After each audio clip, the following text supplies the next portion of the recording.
Singareni collieries company limited చేపడుతున్న పర్యావరణిత చర్యలు సింగరేణి ప్రదేశాలను పచ్చని అటవీ ప్రాంతాలుగా తీర్చిదిద్దుతున్నాయి. తెలంగాణ రాష్ట్రంలో సింగరేణి విస్తరించిన 6 జిల్లాల్లో సింగరేణి గనుల వద్ద, కాలనీల్లో, రహదారుల వెంట మనకు ఈ పచ్చదనం స్పష్టంగా దర్శనమిస్తుంది.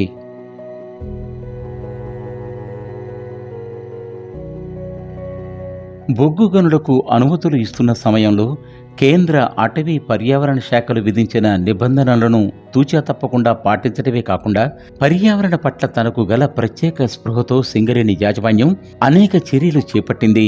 దీంతో సింగరేణి ప్రాంతాలు పచ్చని వనాలుగా రూపుదిద్దుకున్నాయని చెప్పవచ్చు. సింగరేణి సంస్థ గత 2 దశాబ్దాలుగా చేపట్టిన ఎఫారెస్టేషన్లో ఇప్పటి వరకు 15,699 హెక్టార్లలో 8,12,00,00,000 మొక్కల్ని నాటింది. నాడు నాటిన మొక్కలు నేడు పెద్ద వనాలుగా రూపుదిద్దుకున్నాయి. వీటిలో ప్రధానంగా ఓపెన్ కాస్ట్ గనుల ఓవర్బర్డెన్ డంపుల మీద 10-15 సంవత్సరాల క్రితం నాటిన మొక్కలు ఏపుగా పెరిగి పచ్చని గుట్టలను తలపింపజేస్తున్నాయి. ఉదాహరణకు మీరు ఇక్కడ బెల్లంపల్లి ఏరియాలోని డోర్లీ 1 ఓపెన్ కాస్ట్ గని ఓవర్బర్డెన్ డంపును చూడవచ్చు. కొత్త వారికి ఇది ఒక సహజమైన పచ్చని కొండవలే కనిపిస్తుంది. దీని పక్కనే ఉన్న సహజ సిద్ధమైన కొండల కన్నా ఇది ఎక్కువ దట్టమైన చెట్లతో మనకు దర్శనమిస్తుంది. అలాగే సత్తుపల్లిలోని జేబీఆర్ ఓపెన్ కాస్ట్ డంపులపై నాడు నాటిన మొక్కలు నేడు వృక్షాలుగా మారి ఈ డంపు ఒక సహజ సిద్ధమైన అటవీ గుట్టవలే దర్శనమిస్తుంది. అట్లాగే కొత్తగూడెంలోని జీకే ఓపెన్ కాస్ట్ గని చుట్టూ వృక్షాలతో నిండిన ఓవర్బర్డెన్ డంపులు కూడా ప్రకృతి సిద్ధమైన కొండల వలె కనిపిస్తుంటాయి. అదేవిధంగా మనుగూరు ఓపెన్ కాస్ట్ గని 2 ఓవర్బర్డెన్ డంపులపై ఎదిగిన వృక్షాలు, భూపాలపల్లిలోని కేటీకే ఓపెన్ కాస్ట్ గనుల పక్కన గల పచ్చని ఓవర్బర్డెన్ డంపులు, శ్రీరాంపూర్ ఏరియాలో ఎదిగిన వృక్షాలతో గుట్టలుగా మారిన ఓవర్బర్డెన్ డంపులు, ఇలా ప్రతి ఓపెన్ కాస్ట్ గనికి చెందిన డంపులపైన సింగరేణి ఎంతో శ్రద్ధతో నాటి పెంచిన మొక్కలు నేడు సహజ సిద్ధమైన అడవులను, గుట్టలను తలపింపజేస్తూ ఆహ్లాదపరుస్తుంటాయి. వాస్తవానికి అడవుల్లో కూడా ఇంత దట్టమైన సాంద్రతతో వృక్ష సంపద మనకు కనిపించదు. సింగరేణి సంస్థ ఈ విధంగా ఓవర్బర్డెన్ డంపులపైన ఇప్పటి వరకు 7,043.5 హెక్టార్ల విస్తీర్ణంలో దాదాపు 4 కోట్ల మొక్కలను నాటి వృక్షాలుగా పెంచడం జరిగింది. ఇంతేకాకుండా సింగరేణి సంస్థ గని ప్రాంతాలకు సమీపంలో గల పలు ఖాళీ ప్రదేశాల్లో బ్లాక్ ప్లాంటేషన్ పేరుతో విస్తారంగా మొక్కలు నాటింది. ఇవి కూడా దట్టమైన అడవుల్లాగా మారాయి. మీరు ఇప్పుడు ఇక్కడ చూస్తుంది మందమర్రి ఏరియాలో సింగరేణి సంస్థ పెంచుతున్న బ్లాక్ ప్లాంటేషన్. దాదాపు అన్ని ఏరియాల్లో కూడా ఈ బ్లాక్ ప్లాంటేషన్ను సింగరేణి సంస్థ భిన్న జాతుల మొక్కలతో నిర్వహిస్తోంది.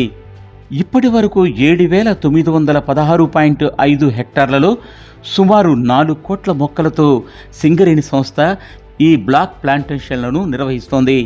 మరొక ముఖ్యమైన హరిత చర్యగా అవెన్యూ ప్లాంటేషన్ను పేర్కొనవచ్చు. దీని కింద సింగరేణి కార్యాలయాలు, గనులు, కాలనీల్లో పెద్ద ఎత్తున మొక్కలు నాటడం జరిగింది. ఇంతేకాకుండా సింగరేణి సంస్థ గనులకు వెళ్లే రహదారులకు ఇరువైపులా కూడా లక్షలాది మొక్కలు నాటింది. తగు జాగ్రత్తలు తీసుకోవటం వల్ల నేడు గనులకు వెళ్లే మార్గాలు, కాలనీ రోడ్లు పచ్చని చెట్లే తోరణాలుగా మనకు ఆహ్వానం పలుకుతుంటాయి. ఇంతేకాకుండా అవెన్యూ ప్లాంటేషన్లో భాగంగా సింగరేణిలో ఉన్న అన్ని కాలనీల్లో పెద్ద ఎత్తున మొక్కలు నాటింది సింగరేణి. అలాగే భూపాలపల్లిలోని రామప్ప కాలనీ, 1000 క్వార్టర్స్ కాలనీలను కూడా మీరు ఇక్కడ చూడవచ్చు. ఇవన్నీ పచ్చదనం సంతరించుకొని కలకల్లాడుతున్నాయి. ఇది మనుగూరులోని పివి కాలనీ. సింగరేణి సంస్థ తన కాలనీల్లోనే కాకుండా సమీప పట్టణ ప్రాంతాల్లో కూడా రహదారుల వెంట మొక్కలు నాటి పెంచడం జరిగింది. ఇంత పెద్ద ఎత్తున మొక్కలు నాటడం కోసం సింగరేణి సంస్థ 13 నర్సరీలను వివిధ ఏరియాల్లో నిర్వహిస్తోంది. ఇది కొత్తగూడెంలో గల ప్రధాన నర్సరీ. ఇక్కడ భిన్న జాతులకు చెందిన లక్షలాది మొక్కల్ని పెంచుతున్నారు. అలాగే రామగుండం 1లోని ఈ పెద్ద నర్సరీలో కూడా లక్షలాది మొక్కలు పెంచుతున్నారు. ఈ విధంగా రామగుండం 3 ఏరియా నర్సరీలో కూడా మొక్కలు పెంచడం జరుగుతోంది.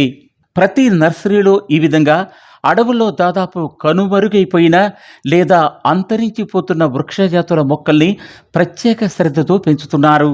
ఈ మొక్కల్ని తరువాత ఓపెన్ కాస్ట్ గనుడ డంపులపైన బ్లాక్ ప్లాంటేషన్ మరియు అవెన్యూ ప్లాంటేషన్లో నాటడం జరుగుతుంది.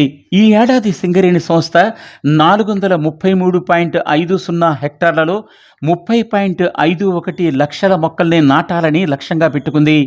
వీటిలో ఓవర్బర్డెన్ డంపులపైన 242.20 హెక్టార్లలో, అలాగే బ్లాక్ ప్లాంటేషన్లో 161.30 హెక్టార్లలో, రోడ్ల వెంబడి 30 కిలోమీటర్ల పొడవున మొక్కలు నాటాలని లక్ష్యంగా పెట్టుకుంది. ఇటీవల హైదరాబాద్ సింగరేణి భవన్లో జరిగిన ప్రపంచ పర్యావరణ దినోత్సవ వేడుకలో సంస్థ చైర్మన్ మరియు ఎండి డాక్టర్ బుద్ధప్రకాష్ జ్యోతి మొక్కలు నాటిన తరువాత మాట్లాడుతూ, సింగరేణి సంస్థ ఇదే విధంగా పర్యావరణిత చర్యలకు కట్టుబడి ముందుకు కొనసాగుతుందని, దీనిని ఒక బాధ్యతగా స్వీకరిస్తోందని, కార్మికులు ఉద్యోగులు కూడా దీనిని స్వీకరించి పర్యావరణ పరిరక్షణకు పాటుపడాలని పిలుపునిచ్చారు. సింగరేణి సంస్థ ఇలాగే పచ్చదనాన్ని పెంచుతూ పర్యావరణిత మైనింగ్ కంపెనీగా పేరు తెచ్చుకుంటూ ముందుకు కొనసాగాలని ఆకాంక్షిద్దాం.